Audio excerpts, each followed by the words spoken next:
guys. Welcome to the Hot Tub Club where inspiration bubbles up. I'm your host, Samara Renee, and today we have an amazing guest to come and share her story.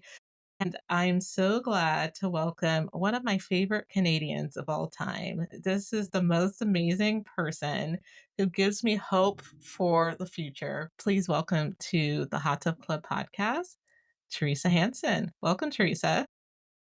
Hey, nice to be here. Thanks. You are my favorite Canadian, hands down. No one can top you. Am I the only Canadian you know? I mean, I feel like there's secret Canadians. You know the Canadians that sound like they have an American accent, and then they're like, Well, "Oh that's yeah, me. yeah, that's you, right?" So then you would never know, and they're like, "Oh, actually, I was born in Canada, right?" Michael J. Fox, isn't he from Canada? He's from Vancouver, yeah. Yep, Burnaby, but Vancouver, yeah. yeah. So he's one of those guys. The way we know each other is we're in the same accountability group, and I think we've been in the same group for what, almost 2 years now. Yep. It's coming up 2 years. Meeting every week. How did you get connected with Tashai? Because Tashai has started our whole group. Yes, we were in a group right at the end of the BTS weekend that was Yes. actually set up and organized in order to help people form accountability groups. Nice. Nice. Yeah. This is why I'm in your group because I was looking for an accountability buddy. Then I connected with someone who was up in the LA area and I checked in with her one time. And after that, she ghosted me. I was like, okay, well, never mind. When she kind of put herself out there and was like, yeah, I'll be your accountability buddy. So that's how I got into the group was with Tashai saying, well, you can come join our group. So that's how we met.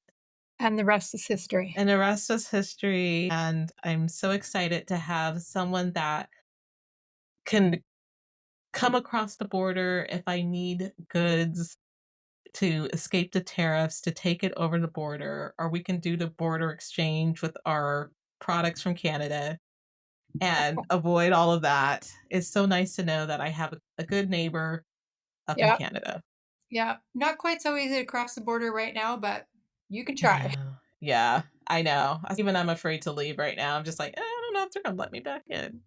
Yeah, right. Yeah. So today, Teresa, you're coming on this show to share your personal story about head injuries. You had this great idea that you popped up with today, and so important because there's a lot of people who have some type of head injury that they've had in their life. And it really impacts your life. And sometimes people don't realize it's impacting their lives. I'm going to let you share your story on your history with head injuries and how that happened. It's important to talk about because a lot of people experience a head injury.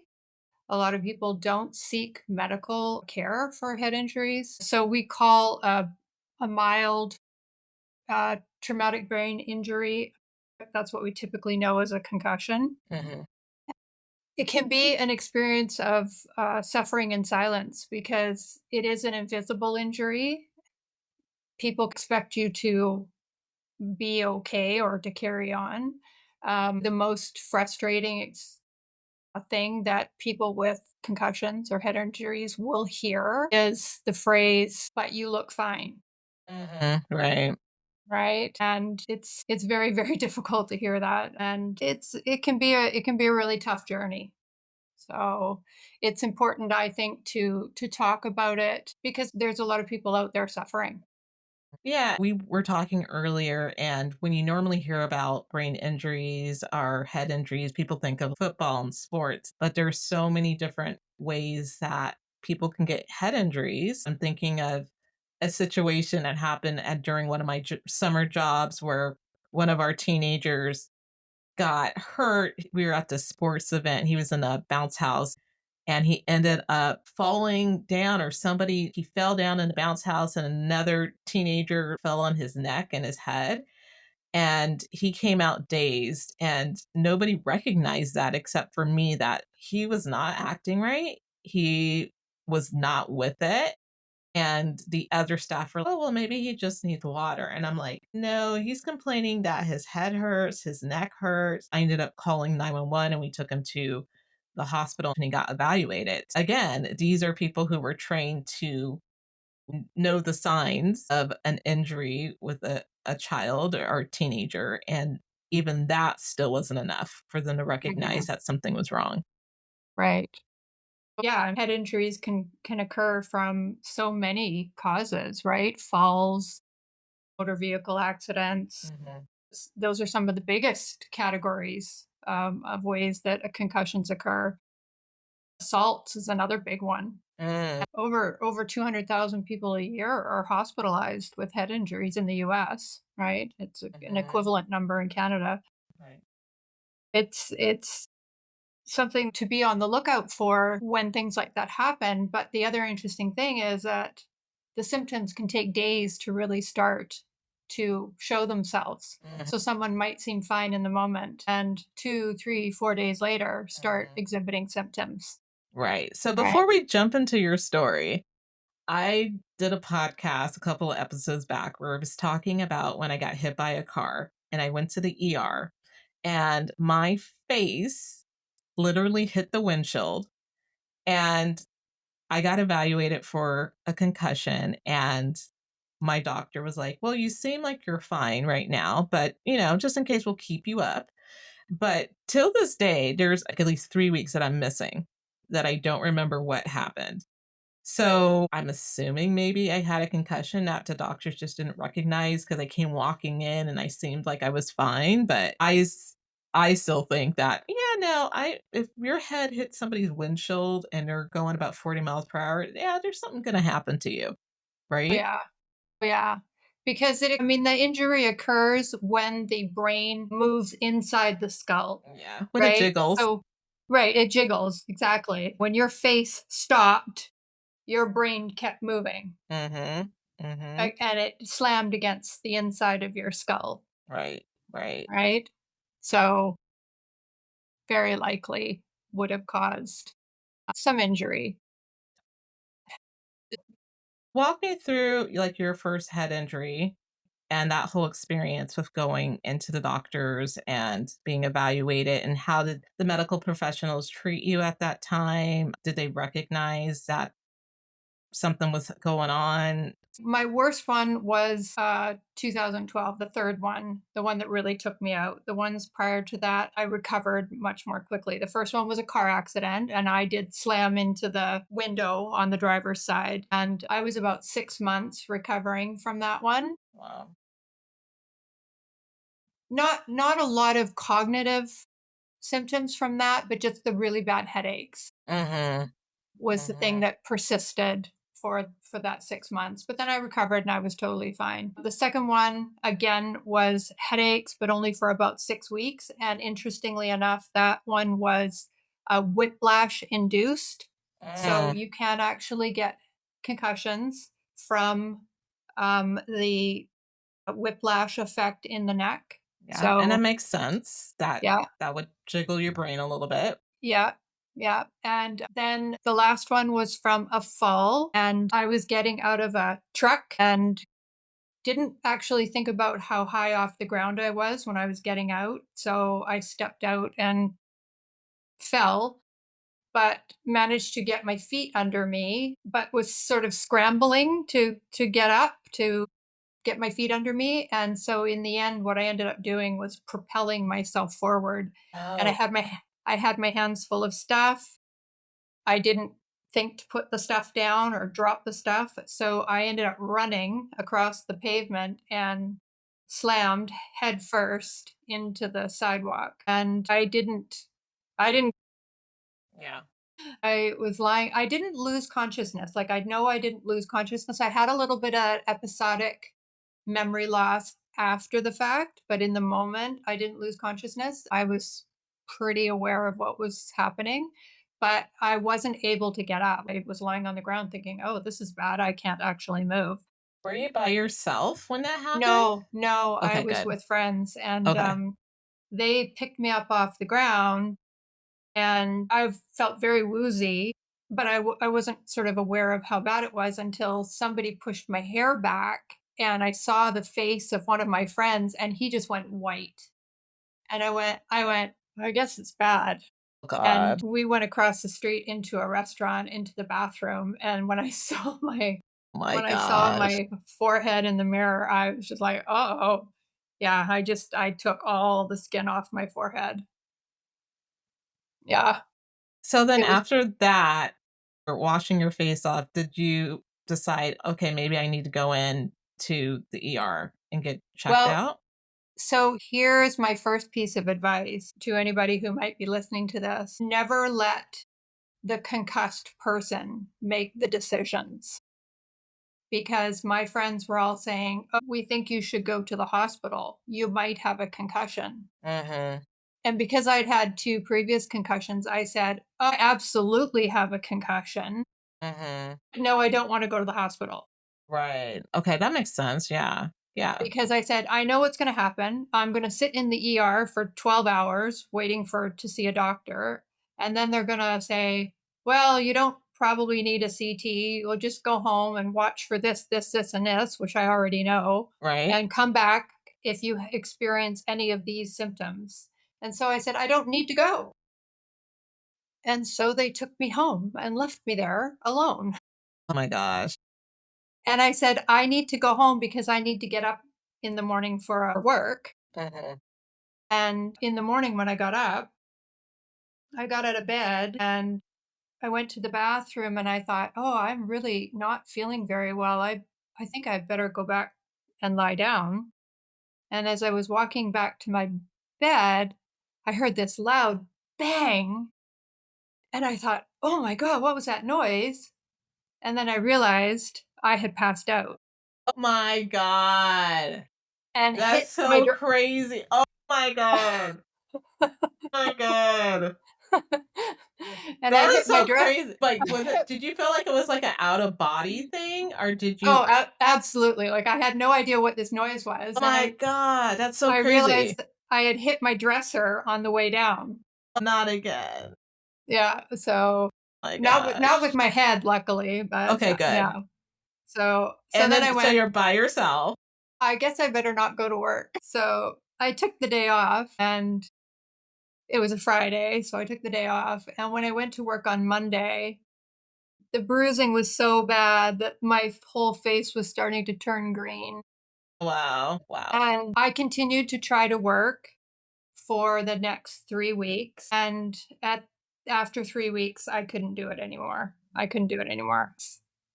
I was at the point where I could not function because for me, the symptoms were gradual and starting to set in, right? And Yeah. listening.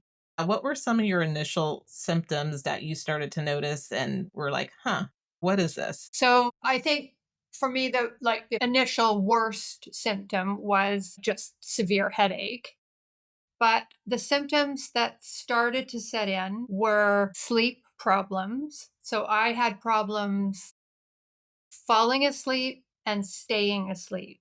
So the staying asleep ended up being the biggest problem. He ended up only being able to sleep in 30 to 90-minute increments. Okay. And I had also had really bad irregular heart rate. So I would wake up, like that was I think that was what was waking me up is I would have this racing heart rate. It I would wake up feeling very out of breath, and it sort of made me have these really weird dreams where I was being chased or, scary things were happening or whatever, and I think it was being caused by my heart rate elevating. Mhm. We were talking earlier today about POTS. I had that, a positional orthostatic tachycardia syndrome, I think it's Mhm. called, tachycardic syndrome. As soon as I stand up, my heart rate would shoot up. Lots of problems with sleep. I started to develop problems with, I never had light sensitivity. So a lot of people will have great sensitivity to light. I never Mhm. had that, but I had terrible sensitivity to sound. I couldn't tolerate any kind of sound. I had to watch TV. I could watch TV. Some people can't tolerate TV. I could Mhm. watch TV, but I had to watch it with the sound off. Right, right. Wow. I started to have trouble with reading. I didn't have it right away, but I started to develop it and it got worse and worse to the point where I couldn't read and then I couldn't drive. And so it was a gradual onset of symptoms that just worsened with time over a period of weeks. And so yeah, it like when I would look at a page with words on it, the words and the letters would be moving around. Wow. That's So crazy. I couldn't get the words and the letters to stay still, and it would cause this squeezing sensation in my head, and the same with driving, caused this crazy squeezing sensation in my head that made the headache worse. Wow. So during that whole period, you have your two girls. They notice any changes? I don't know how old the girls were at that time when that happened, but were they like, "Whoa, Yeah. mom, what's going on?" Well, my daughters were 17 and 20. And so my older one was living out of the house. Didn't see a whole lot of her at that time. My younger daughter was in her final year of high school and living, with me. So that was tough because, she was super active. She was an athlete and going to practices and competitions and in school, super busy. But she's a talks really fast. And so when she would be home with me and she would talk to me, I struggled so badly to try and understand what she was saying to me. When she would talk to me, I would listen and try to focus really hard on what she was saying. But the whole time she was talking, I was thinking, "Oh my god, I can't understand a word she's saying." Wow. Because the words were just washing over me and I had terrible concentration problems. My thoughts would scatter on me. If I was trying to plan out what I wanted to say, Mhm. I could get one sentence out and then I couldn't remember what the next one was supposed to be. I described my thoughts like wild horses galloping away from me, That's a good right? description of that, yeah. Yeah, and I had aphasia really bad, and aphasia is word finding, trouble with word finding. And I remember being out. I'll talk about the movie in a minute. We talked about that earlier today, but I was out in a restaurant with my family for a lunch. I remember sitting at the table, and there were napkins in the middle of the table. Pile of napkins in the middle of the table, and I couldn't quite reach them. So I said, "Can somebody pass me a?" And I couldn't think of the word, and I kept, Mm. and That's everybody's so looking at scary. me, and I'm pointing at what I want, and I'm going, "Can you pass me a?" And the word would not come, and I kept thinking, "Why doesn't somebody say the word? Yeah, yeah, Help me out here." And they're all just looking at me like, "What?" yeah. So, yeah, it was tough. Like, that was really hard. So, it was So, like having yeah. dementia, but That is to me, that's just so scary. Just to not have that ability to have that clarity in your mind to be able to articulate what you're trying to say, also processing what people are trying to say to you, and then just everyday communications and having this jumble stuff in your head. And I know that you're very intellectual. You like to read and learn. So I can understand how that would be so frustrating to have all those words mixing around and you're like, what the heck? This has never happened before. What was the breaking point to when you finally said, okay, this is out of control? I need to go see someone. well, I think when I realized that I couldn't do my jobs, I had a great job. I was a advisor for international students. And but when I couldn't cope with my job, I went off on medical leave. And for a few weeks, I guess, several weeks, I just sat home. My GP said, stay home and sit in a dark room and feel better, Jeez. which at the time, this was 12, 13 years ago, Mhm. GPs were still giving out that very bad advice. Right. And so that's what I did for a while when I realized that, that was not helping at all. I started looking for some help. And at the time, there was no concussion clinic in Vancouver, but I eventually found a neuropsychologist who had come from the US, and she did specialize in um, treating people with concussion. So I started seeing her. She was very expensive, but worth it. And she eventually referred me to a physiotherapist to start active rehab because that is the right treatment protocol for people with concussion symptoms like mine. I started seeing a physiotherapist in Vancouver, but I didn't really make much progress. We were working on I was on the treadmill, I was using a heart rate monitor, and we were trying to do you kind of get your heart rate up and start pushing your level of tolerance, that kind of thing. But I wasn't making a whole lot of progress. After a while, she said to me, "Would you be able to go to Whistler and see somebody up there?" And I said, "Yeah, absolutely. I have friends that live in Whistler, I have places to stay.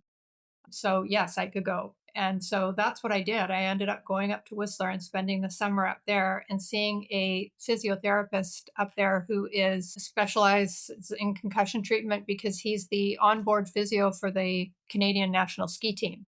Wow, okay. The best person you could probably go see.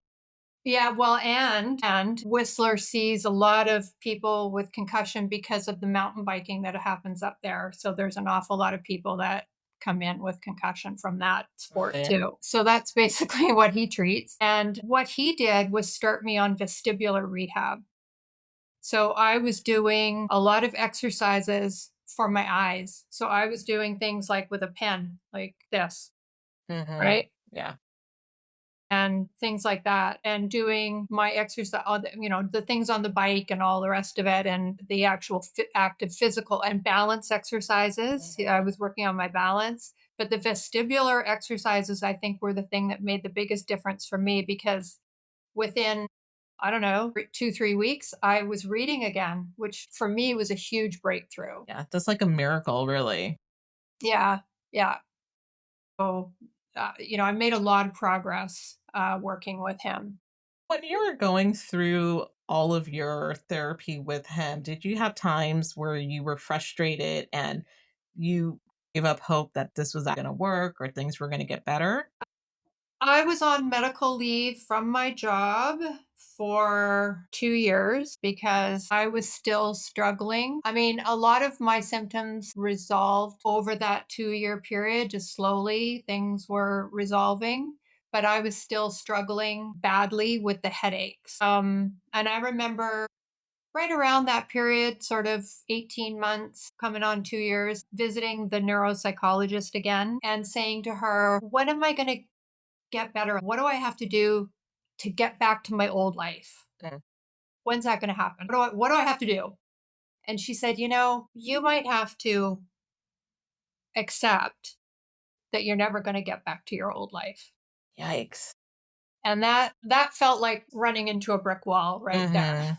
Right? Yeah. Like that was a harsh moment, but she was absolutely right because I had to accept that I was never getting my old life back. And that became painfully obvious when my employer reorganized me out of a job. It was unfortunate that my former boss, who was wonderful and we'd worked together for many, many years, retired right about the same time as I had my accident. So the new boss that came in was not sympathetic, Right.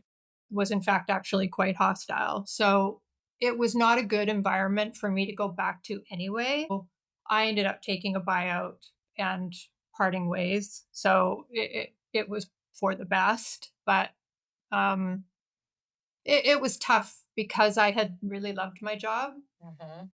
I had loved, the students and all of that, but the work environment would not have been good for me to try and go back into. I never got my old life back ever. So I've just had to try and move forward. That's a hard thing. That's a hard struggle. The hardest thing for people who have persistent it's a syndrome. It can happen in anywhere from 10 to 25% of cases. People can have persistent symptoms past the normal recovery period, they consider about 3 months. And a very, very small and unlucky percentage of people will still have symptoms past a year. All of my symptoms resolved, but I still struggle with the headaches. That's pretty much every day. Some days it's not bad, and some days it's really bad. Yeah.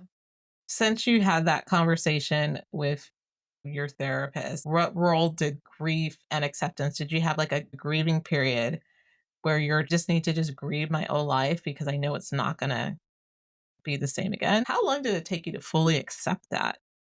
Did you have resistance to that, to accepting that? It's complicated in my case. I don't think I grieve. Oh, that's a really tough question. I don't think I went through some formal grieving process Uh-huh. for my old life. I think I've struggled with my mental health as a result of that, because the other thing that happened right when the job loss happened is I lost my mom, and my mom had been my biggest source of support, Mhm. and my closest friend, so been a part of all of it since Right. then. So it's complicated, I think, for me. Sure. And the other thing about people who struggle after a concussion is just by the nature of the symptoms that you have, it's a very isolating experience. Mhm. You tend to want to hibernate because being out in the world is difficult. Right. One of the hardest things for me, especially in those first few years, was to be out anywhere in a social environment. So being in a restaurant was impossible. It was Right. impossible. There was so much stimulus because of my noise sensitivity, Mhm. but just every form of stimulus. The noise, the lights, the people, the talking, just conversation. It was so overwhelming that my brain would go into shutdown. Right. I couldn't converse with people in that environment, Mhm. and it would give me excruciating headaches. So I just couldn't go into that kind of environment. So you stay home. You stay home. You Did it don't go out also with your friends. did that also play into, did you have anxiety come out from that as well during your whole journey with your head injuries? A little bit. Yeah, a little bit. I would have anxiety about times where I felt I had to go and do these things. Yeah, it would definitely cause anxiety. Yeah. Yeah. Yeah, and how did your head injuries impact your relationships with your family and your friends after the injury? So much with family, although I mean, I feel like in some ways, I wasn't present enough with my kids, right? That there were losses for them because of it. I feel guilty about that.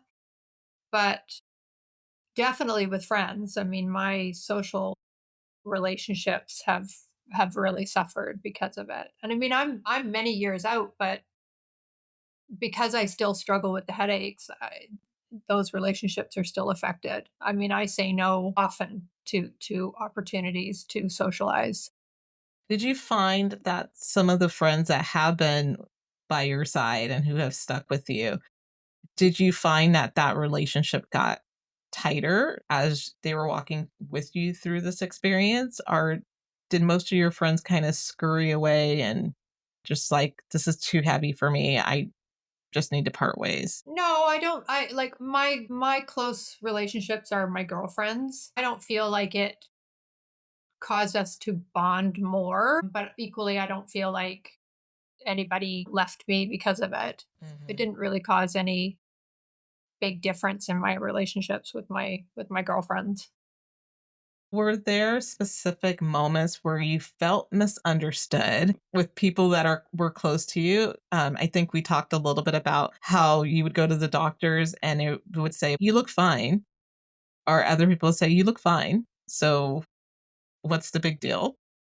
Well, I think in a lot of cases, people would say, and that this often happened with friends, people often would say in a way that was meant to be kind Mhm. or reassuring, people would say, "Oh, but you look good."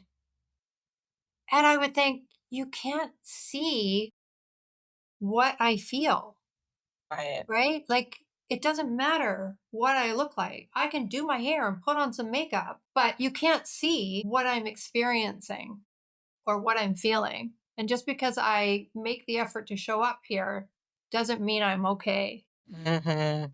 Mhm. And so that was really difficult. It did happen to me at one event where I made the effort to show up and we were outdoor. It was a sunny, hot day.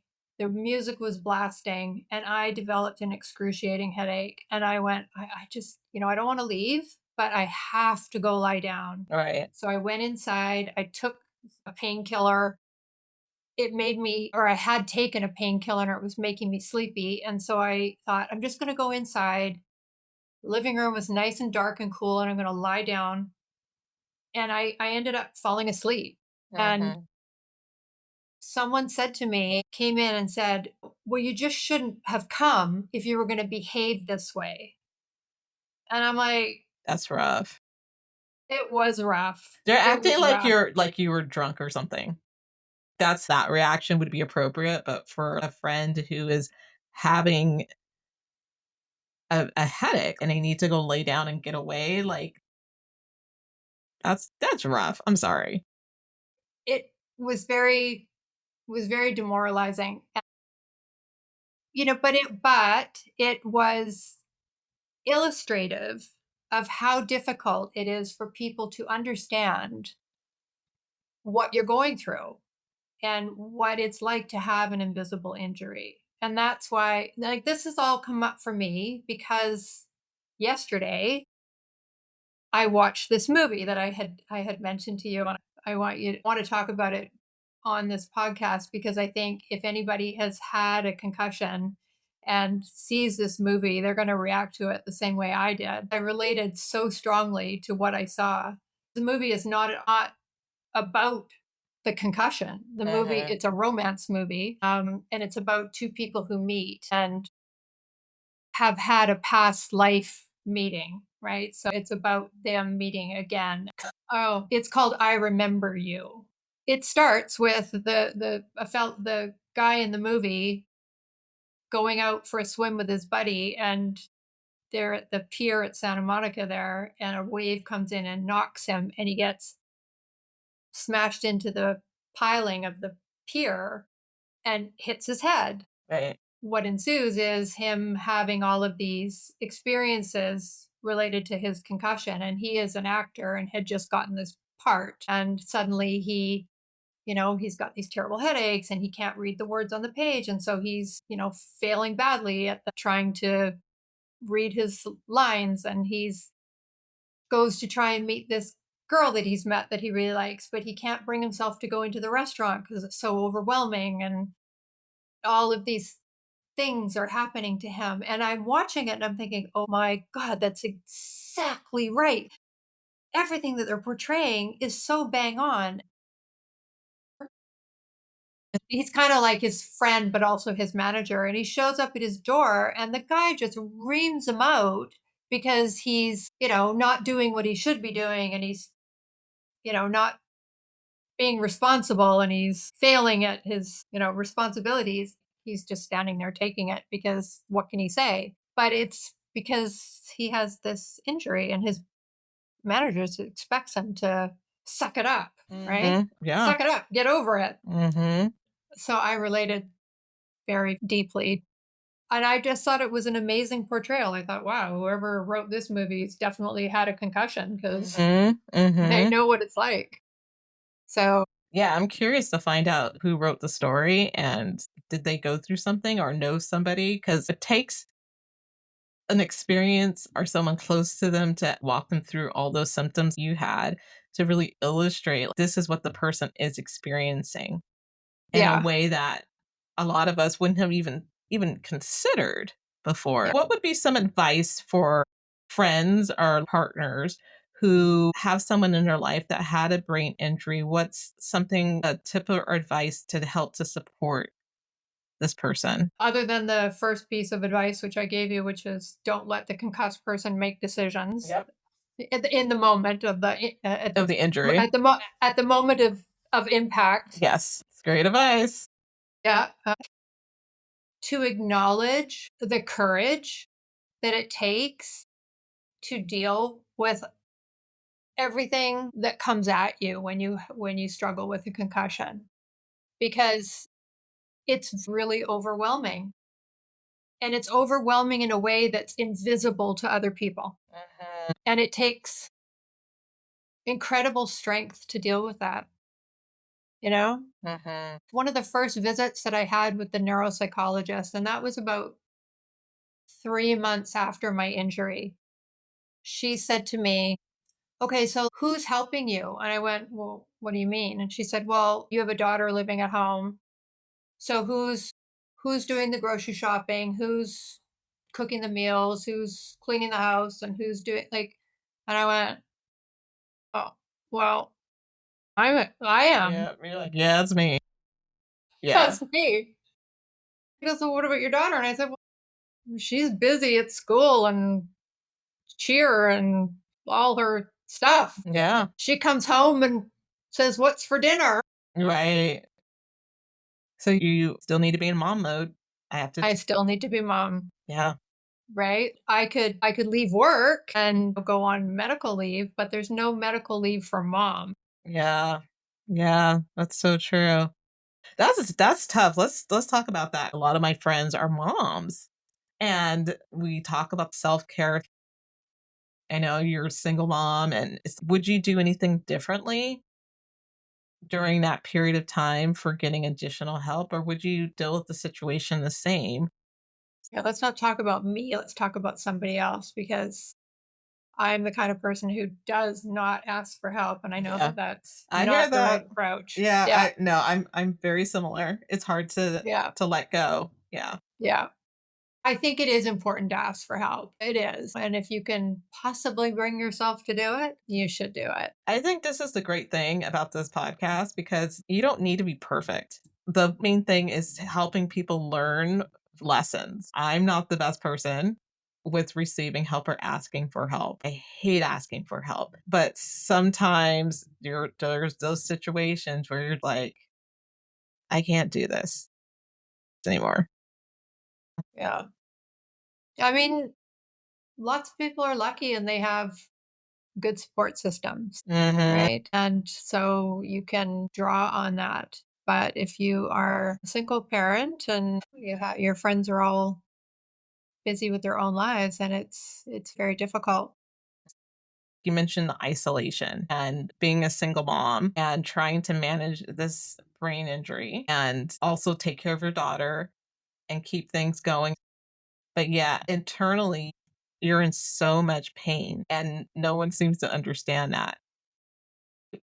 I think it's pretty courageous what you did to just try to hold it down for your daughter, to get her through that senior year and try to be the best that you could, even though you were suffering so greatly. That's the lessons is not all of us, for instance, like, me being single, have your network of friends, but let's be real, people have their lives, their families, their jobs. And that support system sometimes is not always reliable to lean on. Even with families, same thing. Everybody has their lives. You can't expect people to kind of be there at your beck and call. So Right. you have to figure it out for yourself sometimes. Right. Right. I am the type of person who's pretty self-reliant and pretty resourceful. I looked for where I could find help that I thought was reasonable. Finding the neuropsychologist, starting to go to the physiotherapist. I saw a kinesiologist for a while. I started my rehab involved a lot of time in the gym. I was doing what I could to try and recover. And that went on for quite a few years, but I think it was about 4 years. And then in 2017, my motivation dropped off. I really started to struggle. I really started to struggle mentally. That's a common trajectory Mm, for people who live with chronic pain. mhm, mhm, yeah. And, what I ended up doing was going back to school, and I had to have some accommodations to try and manage the workload. So I stretched it out over, a longer period of time, but I managed to complete my master's degree, which is something that I had always wanted to do. And, that helped with my state of mind for sure. So when you went back to school, and did you meet with like a school counselor or a student advisor to talk to them about some of your challenges and the accommodations that you would need? Yeah, well, I applied through the accommodations office, right? It's, can't remember now exactly what the office is called at my university, but yeah, it was a simple process. Nice. It was just an application, an interview, and I didn't make use of a lot of the accommodations Hmm. that were available to me. It was really just stretching out the degree program over a longer period of time. That was about the only thing that I really needed to do. Yeah, I think that's something else about universities and colleges. They do have these resources on campus, but when you don't need them, you don't think about them. So when these things pop up, it's good to know that you can always go back to your schools or workplace. They have things to help to support you and programs that, you don't even know about. So I think like bringing awareness that there are resources out there. I'm sure you had to do some digging to kind of figure this all out, or were you able to find like one source where you could get that information? One source, but I had always worked in post-secondary education, so I knew about it. It was Mhm. not difficult for me to access that information. If you don't know the university system, then you might not be aware that it's there, but yeah, I knew about it. Yeah. So it was a very simple, straightforward process for me, Mhm. and they were very accommodating of my needs. You recognize that you had some limitations, but what if there is somebody around that's like they're struggling and they're not aware that they never addressed that brain injury?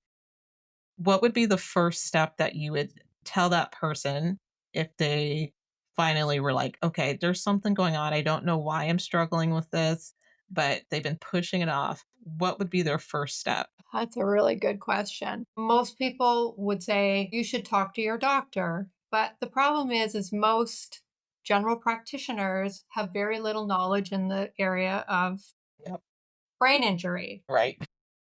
The- I don't know how it works for you in the US, but we would here, if you want to be referred to a neurologist, let's say, you would have to see your GP, and the GP would refer you to see a neurologist. That's how I see a headache specialist who is a neurologist. So I had to go to my GP and she referred me, and I sat on a wait list for a while to get to see him. They do a bunch of cognitive tests and neuropsychiatric evaluations and blah, blah, blah. And it doesn't tell you very much. But for some people, it might, depending on what you're struggling with, it may reveal some kind of learning issue or whatever that could help you if you were struggling in school. Mhm. An accommodation, a neurologist because I had to have a letter from my neurologist for my accommodation, Mhm. right? Right, right. Right, a neurologist, once an evaluation is done, can provide you with documentation that would help you in a school setting or a workplace setting. Yeah. Here in the States, that would be the same process. This has just made me think of, what's another good piece of advice? The advice that she gave me, which was not good advice and very, very outdated, to go home and, sit in a dark room. Mm, And they know now that the best way to recover from a concussion is a gradual return to activity as soon as possible, mm. right? So even within 24 hours So why to is that? because it starts to build your tolerance to your symptoms, Okay. right? Okay. So you don't want to push yourself so that you are flattened, right? You don't push yourself so far that you regress and you can't function. but you push yourself just to the point where you start to feel your symptoms come on. So, if you are somebody who likes to go running, you might go out and walk at a brisk pace. But Mhm. when you feel those symptoms start to come on, you're going to back off Right. and Right. slow down or stop. And then the next day, you're going to go out and go a little harder and see how far you can go till those symptoms come on. And you just keep pushing it. But sitting home and waiting for symptoms to resolve is not at all the right approach. That's new. I didn't know that. Yeah, So I just learned something new. a return to activities as soon as possible. So evidently, if I had a concussion, I did do the right thing when I was 15. I did return to activities immediately. I did the right thing without knowing it. But it's gotta be gradual and it's gotta take into account the person's tolerance level. So just like, with kids, right, at 15, that doesn't mean just send them back into the classroom and say, "Well, go to school and suck it up," right? It Mhm. it might mean go to school, but you're only going for an hour. Mhm. Yeah, no. Back into school Monday morning, right on time, bright and early. I think my folks, even though my mom's a nurse, I think I don't know. It's so funny when I look back in time and I'm like, I don't really remember the reactions of my parents and how they dealt with certain things, like what you mentioned. Exactly. Okay. You're so right about not letting the person with the concussion make the decision. So, for instance, my parents asked me, my mom asked me if I wanted to sue the guy at 15. And I said no. Looking back, I was like, why didn't my parents make that a decision? I'm still a minor. They're the adults. And I wish I would have because I had all those long-term issues afterwards. So, not the greatest plan, but their parents, they didn't, they were doing the best they could at the time. But looking back, I was like, gosh, why did they allow me to make that decision? Well, that's kind of twofold, right? Why are you letting a 15-year-old make those decisions? Mhm. Yeah, which is completely opposite of how they raised us. Is where we didn't have options. It was basically because I said so. That was the catchphrase. And Yeah, that was the one time that you're like, you could decide this one. And we'll I let you decide. yeah, and I was like, no, no. I just wanted to pretend like it didn't happen. I just Oh, wanted to yeah. push it away, not have to deal with that again. But yeah, no, yeah. Which is not an unusual reaction amongst teenagers to bad things, Mhm. right? Yeah. They don't wanna deal with it. Yeah. I know that my mom, going back to that whole accident, she took me to school on Monday and she picked me up on Monday. But then Tuesday, I was on my own. So she got me back and I had to walk home on Tuesday and cross that same street that I got hit in. And I remember I had the worst anxiety, Teresa, of my life. I was having a panic attack because I was afraid I was going to get hit again. And I just had to Wow. deal. I just had to deal with it. I didn't have anyone to rescue me. It was just like, okay, well, you got to get across the street to get home. So the way it's got to be. Yep. There's a good thing, but also like a not good thing. It made me more resilient, but at the same time, Yeah. I probably could have used some support those first couple of Yeah. days. Yeah. Yeah, Oh, yeah. crazy. Yeah. Well, it is a tough journey. Yeah, ever evolving moments of our life that we Mhm. look back and we're like, gosh, why did I make that decision? Or why did that person make that decision for me? Like your friends that kind of just dropped you off at home, even though you were bruised up and bleeding. They're just like, good luck, Teresa. Great. Well, I was so insistent. I was like, "No, I'm fine. I gotta go to bed. I have an early meeting. You guys Mm, leave." It's crazy. Absolutely. Yeah. I thought of one more thing that is a good little piece of info for especially for friends, family, caregivers. There's something that people with concussion can experience that's called flooding. And it's Okay. it's a really profound experience, and I think if people know about it and can understand it, that it would help because there were moments where And God forbid my daughter ever sees this podcast, but she would get really upset with me and say, "Oh my God, mom, you have that vacant look again." Mm, And what it was is I would be experiencing that flooding where you're so overwhelmed with mhm, stimuli of all sorts, right? So I'd be trying to listen to her and concentrate on what she was saying, but there would be noises happening around me, and there would be things I was trying to think of, and I'd be trying to follow the conversation, and I'd be so overwhelmed that I would be experiencing that flooding, mm, and it freezes your brain. It's like everything grinds to a halt, and you're in panic mode, and the more mhm. you experience that anxiety and that panic, the worse it gets. Right, right.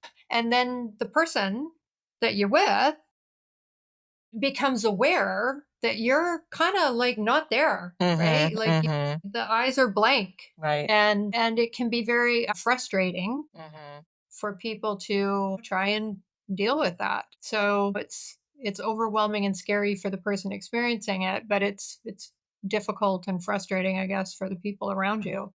What would be helpful for, let's like you said, like if your daughter was that person and she knew about flooding, what could she do to help you through that moment of overwhelm? What could help people in that moment? I'm just imagining that if somebody would have taken me by the hands, held my hands, and looked at me and said, "Hey, it looks like you are feeling really overwhelmed right now.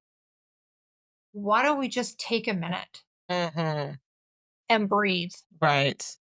Mhm. Mhm. Right? Yeah. To just step into that moment with them Right. and allow them to feel like, I don't know, connected, understood, like there's a safe space Mhm. for them, to just step into for a moment, to That's let everything that's good. calm down. That's good. Yeah, that's good advice. I think that would be really helpful because at least you won't feel so alone and someone can step in and kind of take over that situation and help you. Even if it's just saying, you know what, we're going to take a moment or let's go outside. Let's see if we can go walk outside and just go take a break, somewhere a little bit more quiet, you But you know? can't know to do that unless you're aware that the phenomenon happens, Right. right? Yeah. Oh, So okay. you have to be watching for it. Yeah. So are there support groups, any type of training or anything that could help families learn to recognize some of these symptoms as someone recovers from a concussion? And I actually just discovered that there's a lot of really good information on the CDC website, right? So I was quite impressed. It's very simply laid out. It's just very simple language, but it's clear and concise and covers sort of all the bases. It's just on the CDC website under traumatic brain injury. perfect. So I will link Yeah, that in our episode notes. So if anyone wants to check that out, I know I personally will go check that out after we're done because I didn't know that was there. So that's yeah, great. yeah. Yeah, I thought it was pretty well done. I mean, my physio at Whistler ended up writing a little booklet. I ended up helping him do some of the editing on it, and it was a little booklet that he created for his patients. There's lots of stuff like that out there that various organizations and physios have created. That there has been a massive amount of progress in the treatment of concussion in the last 10 years, and lots more interest in it, Hmm. Hmm. so way more people involved in the field. So it's much easier to get information now, but I really thought that was a good resource because it's just simple and clear. So the only thing I still struggle with is the headaches. And I thought I had them pretty much under control, but then I went into a bit of a downward spiral this past winter and had a Hmm. really rough couple of months.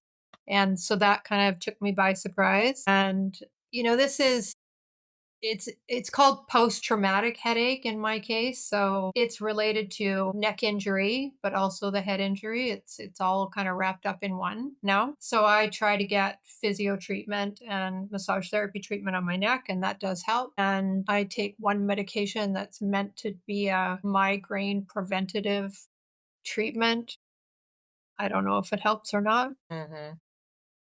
It didn't seem to help this winter. Yeah. It's an ongoing battle, but you just do what you can and hope that you have more good days than bad days, Yeah. honestly. And I know one of the things we talked about a little bit earlier was just how natural phenomenons like the barometric pressure, how that impacts. And I know that sometimes with people who have migraines, they have a really hard time. How does that impact your headaches? Yeah, so some of what I experience overlaps a bit with what is typical of migraine sufferers. This is not migraine. I don't get a lot of the other things that go along with migraine, and they're not episodic like migraines. They're for me it's every day. But yeah, that being affected by the changes in the weather when it clouds over and gets really rainy, which unfortunately it does a lot here in Vancouver, that can really be difficult. Those can be days where it's tough to get out of bed because my head hurts so much. But other days, it's like a low level background kind of pain that you barely notice, and so you just get up and get about your day, and you don't even hardly notice it's there. But yeah, the winter, especially the fall, where things really start to change.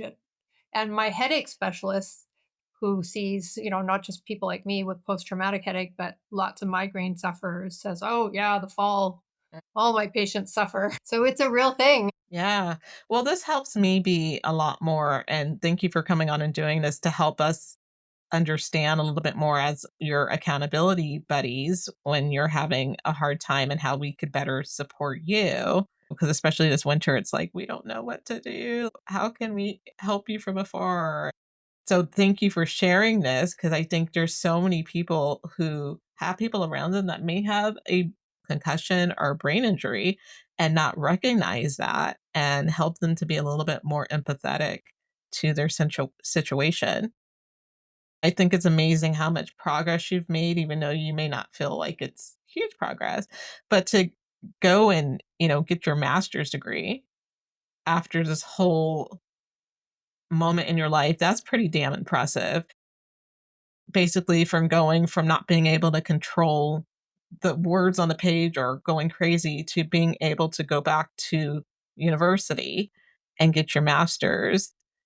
But how has this injury shown you how resilient you are and how strong you are? Yeah, I guess so. I mean, Give yourself some you, credit, Teresa. yeah, you don't take a lot of time. You don't take a lot of time to think about things like that. It's true. The one thing I have said to people in the past is, for all the ways that a brain injury does affect you, it does not affect your intelligence. Mm, It can take away your ability to find words. mhm, It can take away your ability to concentrate. It can take away your ability to, think of what your next sentence should be. It can do all those things. It can take away ability to read words on a page, but it doesn't take away your intelligence. mm, So once I was able to work and hard and overcome a lot of those symptoms, I still had things I struggled with, like my headaches, and some of the concentration was still a struggle. But I still had my natural level of intelligence that allowed me to, read a scientific article and understand enough that I mhm, could get through school. Right. And I mean, it was a extra struggle for me because I had an arts undergraduate degree and went into a science program in my master's. mm. So I had I had extra things to make up Right, right. in that program. I had a lot of extra learning to do. It, it can affect you in so many ways. And it can affect your personality, and it can take a lot of things away from you. but it does not take away your native level of intelligence, right? That's And good. That's good to know. Yeah. so you can still do things that you might think that you couldn't do. You might need some accommodations, right? You might need to do what I did, which was take a little longer to get through the program, right? I couldn't do the whole program in 1 year like some of my peers did because the course load was really heavy. I had to learn statistics. I had to learn, research methods. And I had no knowledge of that going into that program. And I couldn't do it all at once. I just couldn't do it. It was too overwhelming for my capacity, Mhm. right? It was hard enough to do the program, broken up the way that I did it. I There were days where I was listening to lectures lying and it for luckily for me, the majority of my program was online. Some of it was in person Mhm. where I had to go on campus, but very little, and the rest was online. So I was listening to lectures lying on the couch with an ice pack on my head. Nice. Nice. So, that was another in a way, that was an accommodation, Mhm. right? Yeah. Doing the course online so that I could attend a lecture lying down with an ice pack on my head. That's pretty great though. That, you mustered through even though you were not feeling the greatest. You are like, "You know what? I'm just going to lay here. I'm going to listen to my lecture and see what I can get out of this and learn what I can." Yeah. Yeah, that's pretty Yeah. awesome. Yeah. And I know that I took way longer to read some of those papers than my I mean, honestly, like when I look at like how I learn and I always feel like I've always had like a processing and comprehension like a little bit slower when reading things. And so like I get that because I feel like I take way longer to learn things or to comprehend things and sometimes I have to go back and reread it again to make sure I'm like getting it in my head. Too, but I've had that since I was a kid. But I know how difficult that can be when you really want to pick up things fast and move faster, but your brain isn't quite catching up to that or grasping that. And so you have to take a little bit more time to do it. But it's still an accomplishment when you finish the end product, even though it seems longer, it takes longer. You still accomplish something great. yeah, it was great. I'm very happy about it. It was something that I had always wanted to do and I had contemplated going back to school, and doing my master's part-time when the kids were young, but I just had decided that I was already working, right? I was already working and being a mom. I didn't want to be working and going to school and being a mom. So I didn't do it. I was happy that I finally had the opportunity. And did you walk at graduation? Of No, I graduated finally during the pandemic. course you So, did. yeah, so we had virtual online graduation. How is that? How did that work out? Really boring, really boring. Man. Yeah. And they're like, "We'll mail your diploma to you."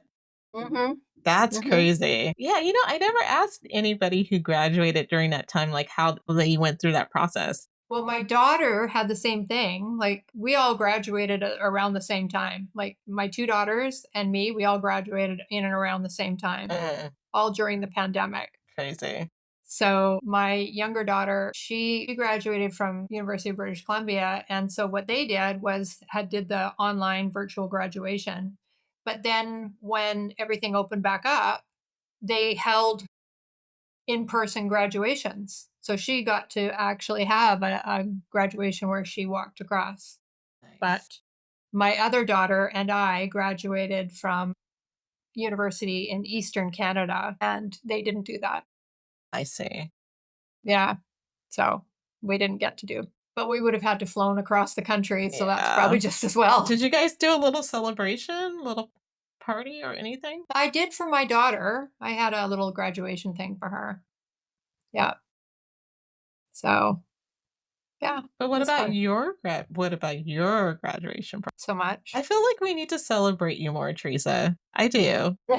I I feel like we somehow need to have, like, a get-together party. We're still planning our trip where we're all gonna meet in the middle and do a retreat weekend somewhere, maybe in Mm, Montana.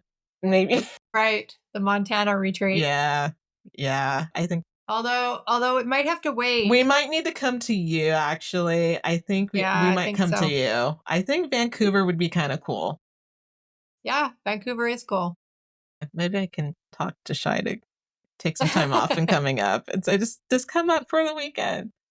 That could be so cool. Okay, so to wrap this up, last question. And so, if you had somebody who is just newly diagnosed with a concussion or injury and they're really scared, do you have any words of encouragement for them? Gosh, you ask all the tough questions. I know, I'm sorry. Words of encouragement. Yeah, I always worry about that because I'm somebody who took a really long time to recover, right? So I always feel like, oh, I'm the last person that should be talking to people with a concussion. But you have lessons learned, so that's why you Yeah, need to talk about it. right? Yeah. They should talk to somebody who got better within 3 months. It's a really, I mean, it's a let's think about it. Worst case scenario, 25% of people go on to have persistent symptoms. So that means 75% of people, at least 75% of people, will recover within 3 months, right? So that's a pretty big percentage. So if you take care of yourself and treat your symptoms properly, you will likely recover. And especially if it's your first concussion. The thing to keep in mind is that once you've had one concussion, you're actually at a greater risk for having further concussions. Don't know why that is. It's like falls. It's like falls in the elderly. A person who's had a fall is then at greater risk for future falls, right? Same with concussions. So, lucky me, I'm now in for three. And I say to everybody, I can't have any more, right? The last one was so bad that if I have another one, it's going to be lights out. But, if you're really struggling, then, find the resources, find help. And as you say, there's so much more available online now than there used to be, right? So it can be really hard to look online. If looking at a computer is really difficult for you, ask somebody else to do it for you. To Alexa, say, "Alexa, I need this." Yeah, of That course. could be Now an you can option. you can do it all. Yeah, just ask Chat GPT. Yeah. Give Chat GPT a prompt that says, act as if you are an expert neuropsychologist that treats concussion and tell me, give it the information, the right information, and get it to give you good responses back. Mhm. Yeah, good resources to look into. I love that. Mhm. That's great. Well, Teresa, I think it's time for you to write a book about your experience, but that's just Ugh. me. I think that's the next plan. I have so many plans for you. We got vacations. We're going to Thailand and working with Yes, the dogs. You're yes. gonna go see Girl? your hero. I was gonna say man crush, but he's not your man crush technically, right? Well, it kind of is. Here, Okay. this Let I me can show see you this all. guy. Yeah. Let me see him. He looks so happy. Oh, look at even the dogs are smiling with him. Isn't that funny?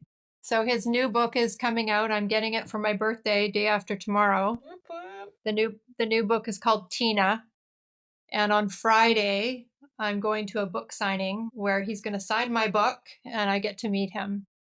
And happy So, birthday. thank you. And Thank you. like, what day was it? I forgot. It's Thursday, the 22nd. We didn't miss it. Okay, good. Okay, it's going on a calendar.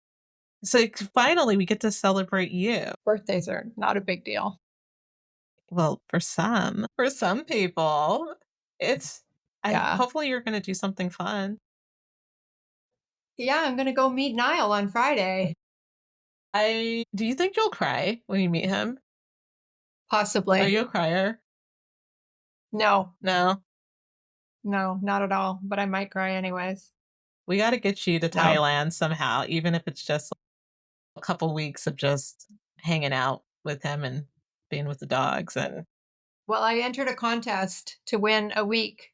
They're giving away trip for two to if I win it, you can come with me. It's a trip for two to go and stay at a resort on Koh Samui and work as a volunteer for a week, helping with the dogs my at Happy gosh. Doggo Land. Okay, well, I will put out good vibes and I will get the baby carriage for Ollie that we're going to pretend that that is our child and put him in baby clothes so we can take him with us.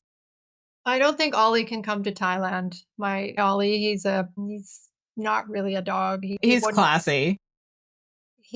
I don't think he would survive in Thailand.